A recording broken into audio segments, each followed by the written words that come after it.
Hello दोस्तों, मैं हूं मनोज कुमार और क्वेश्चंस देखिएगा। पहला क्वेश्चन है, उन सभी अभाज्य संख्याओं का जो 17 से बड़ी नहीं है का योगफल क्या है।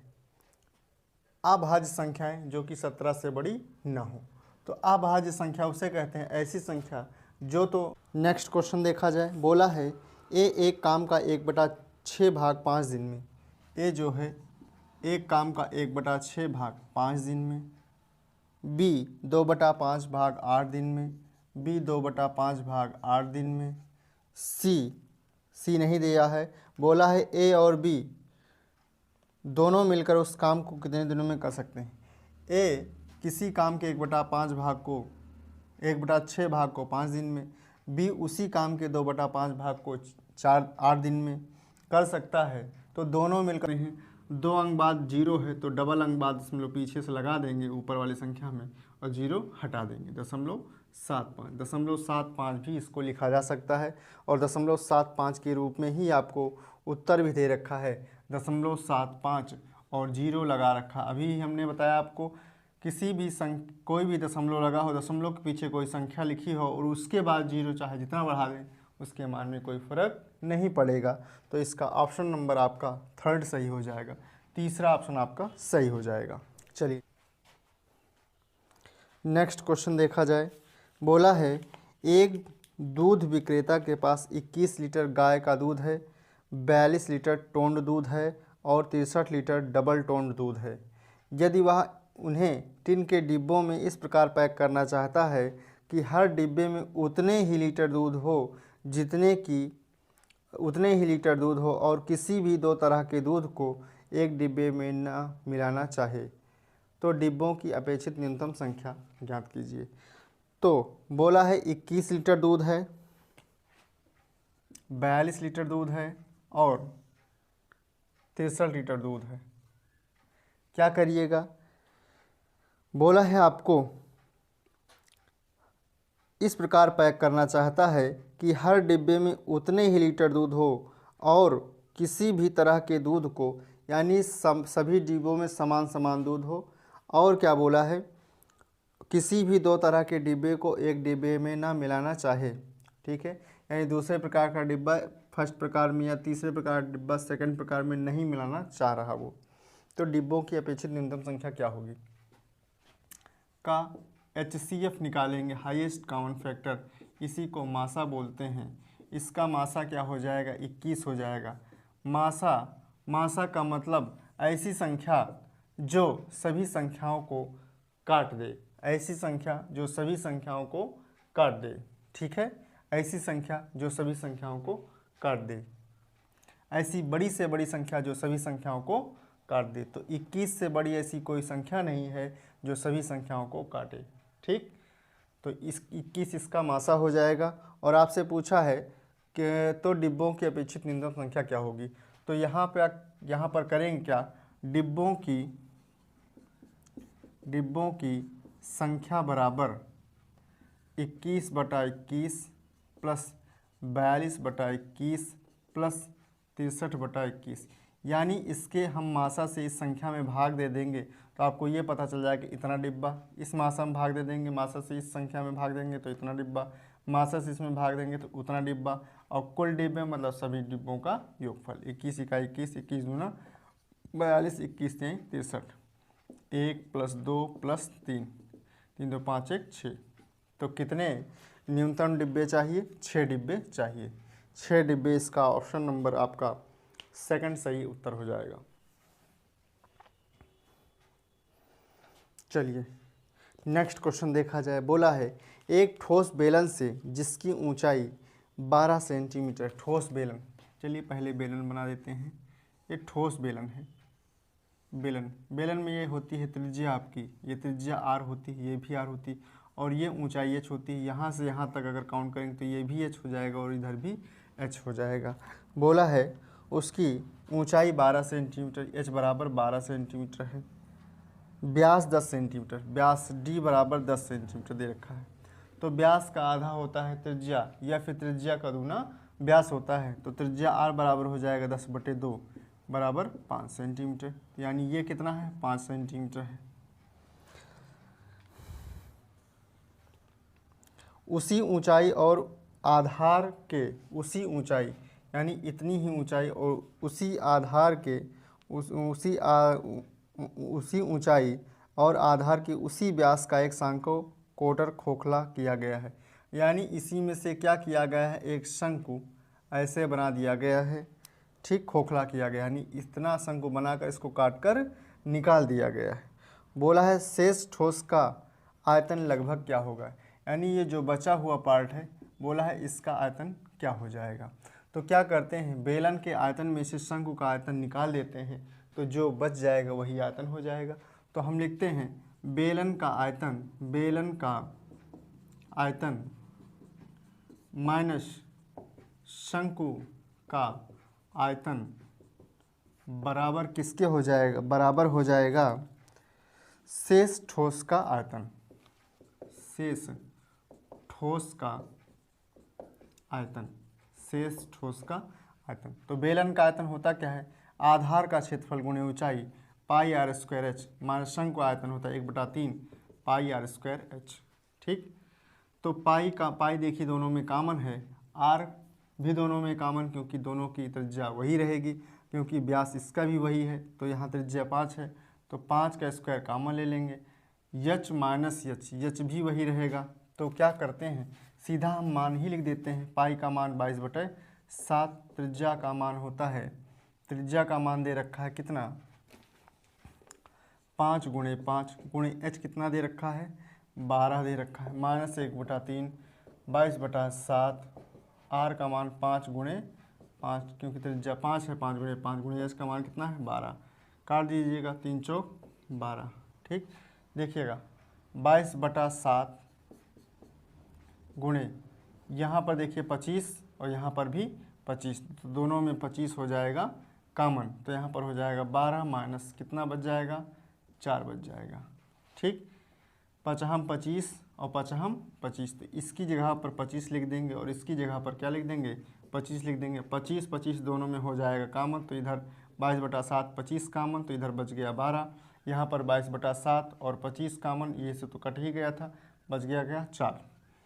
यहाँ पर लगभग में दे रखा है, तो एक काम हम और करते हैं इसका, अच्छा पाई का मान 22/7 दे भी रखा है, तो लिख देंगे 22/7 × 25 × 8 हो जाएगा, 25 8 200, 200 × 22/7 हो जाएगा, 22 दूना 44, 4400/7 हो जाएगा। इसको 7 से भाग दे दीजिएगा,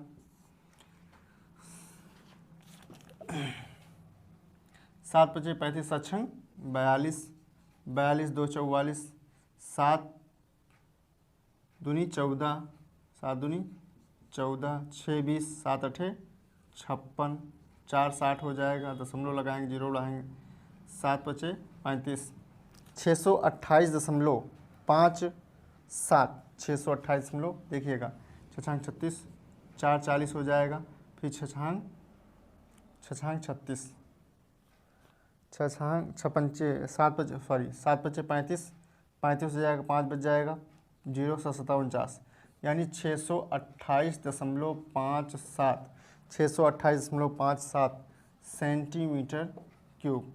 ये आपका ऑप्शन नंबर इसका 3rd सही हो जाएगा, ऑप्शन नंबर 3रा सही हो जाएगा। नेक्स्ट क्वेश्चन देखा जाए, बोला है एक वस्तु के अंकित मूल्य पर 12% की छूट देने के बाद वह 880 रुपये में बेची गई, उसका अंकित मूल्य क्या होगा। देखिएगा एमआरपी मान लेते हैं 100%, एमआरपी 100 है, 12% की छूट दी। अब आप हमेशा याद रखिएगा, जैसे ही छूट देंगे तो वस्तु बिक जाएगी, और बिक जाएगी तो विक्रय मूल्य प्राप्त हो जाएगा। विक्रय मूल्य को एसपी से भी लिखते हैं।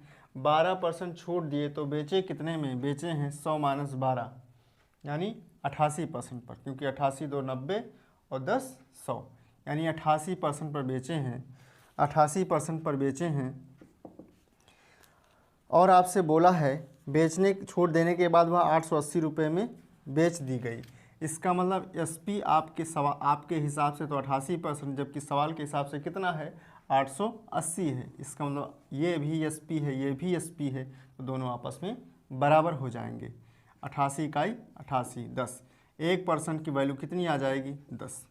आपसे पूछा है अंकित मूल्य क्या होगा, अंकित मूल्य कितना माने 100%, तो 100% का मान कितना हो जाएगा 100 गुणे 10 बराबर 1000 रुपये। तो अंकित मूल्य कितना हो जाएगा 1000 रुपये हो जाएगा। ऑप्शन नंबर आपका थर्ड सही हो जाएगा। चलिए नेक्स्ट क्वेश्चन देखा जाए। एक व्यापारी अपनी वस्तुओं पर क्रय मूल्य से 20% अधिक मूल्य अंकित करता है। यदि वह नकद भुगतान के लिए 5% छूट देता हो तो लेन देन के लिए उसका लाभ प्रतिशत क्या होगा। ठीक है, पहले MRP लिखते हैं, CP लिखते हैं और SP लिखते हैं। ठीक, क्यों ऐसा क्यों देखिएगा। एक व्यापारी अपनी वस्तुओं पर क्रय मूल्य से 20% अधिक अंकित करता है। CP मान लेते हैं 100% है, यानी 100 रुपया ही मान लेते हैं, तो कितना अधिक अंकित करता है 20% अधिक अंकित करता है। अंकित मतलब MRP होता है। ठीक है, MRP कितना है 20% अधिक, तो 120 हो जाएगा। ठीक, 120 हो जाएगा। और बोला है नगद भुगतान के लिए 5% छूट देता है।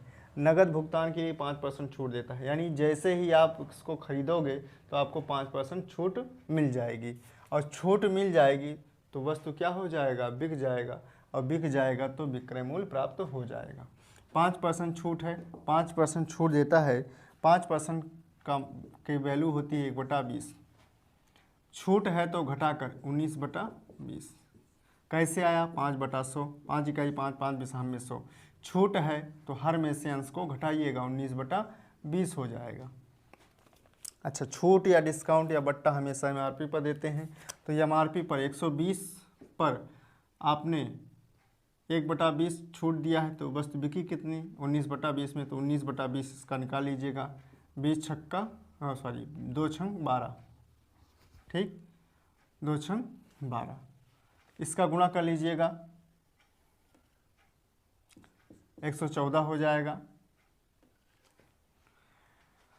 114 हो जाएगा। आपसे पूछा है तो लेन देन के लिए उसका लाभ प्रतिशत क्या होगा।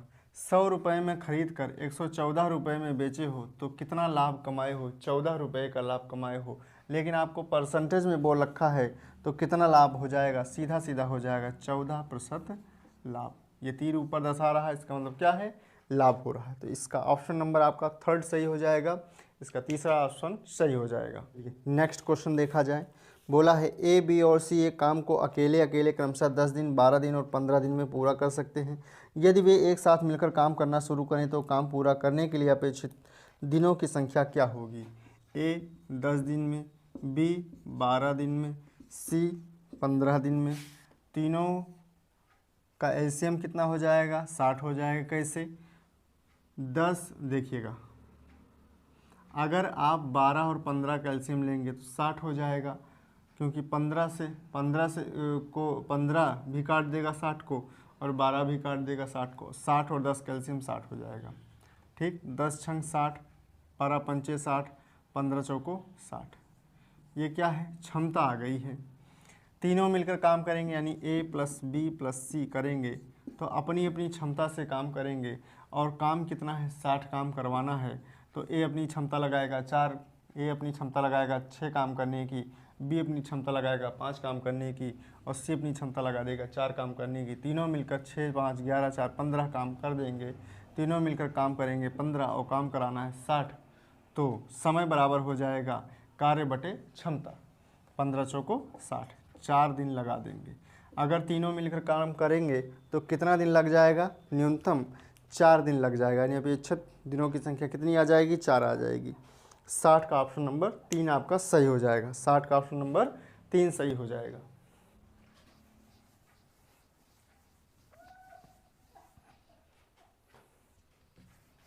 चलिए नेक्स्ट क्वेश्चन देखा जाए। एक समकोण त्रिभुज की 3 भुजाओं की लंबाइयाँ क्रमशः, समकोण त्रिभुज है, ऐसा त्रिभुज जिसका एक कोण समकोण हो समकोण त्रिभुज कहलाता है। इसको हम ABC नाम दे देते हैं। समकोण त्रिभुज की 3 भुजाओं की लंबाइयाँ क्रमशः x - 2, x + 2 है। x + 2 है तो x + 2 इसको मानते हैं, और इसको x मान लेते हैं, इसको x - 2 मान लेते हैं। ऐसा क्यों, आपको पता होगा समकोण त्रिभुज में होता क्या है, 90 अंश के जस्ट सामने वाली भुजा क्या कहलाती है, कर्ण कहलाती है। और कर्ण जो है, कर्ण का मान सदैव इसमें बड़ा ही होता है। ठीक, तो क्या हो जाएगा, यक्स का मान ज्ञात करिए। ये कर्ण है, ये कर्ण है, और ये आधार है, ये क्या है, आधार है, ये क्या है, लंब है।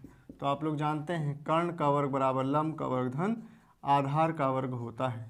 तो कर्ण का वर्ग x+2 का होल स्क्वायर बराबर लंब का वर्ग x-2 का होल स्क्वायर प्लस आधार का वर्ग x स्क्वायर। इसको खोलेंगे, x square plus B square, B की जगह पर क्या है 2 है, 2 का वर्ग 4 प्लस 2ab, 2 जो है फार्मूले का है ab, a की जगह पर x, b की जगह पर 2, तो 2 इंटू एक्स 2x और फार्मूले का 2, तो 4x हो जाएगा बराबर।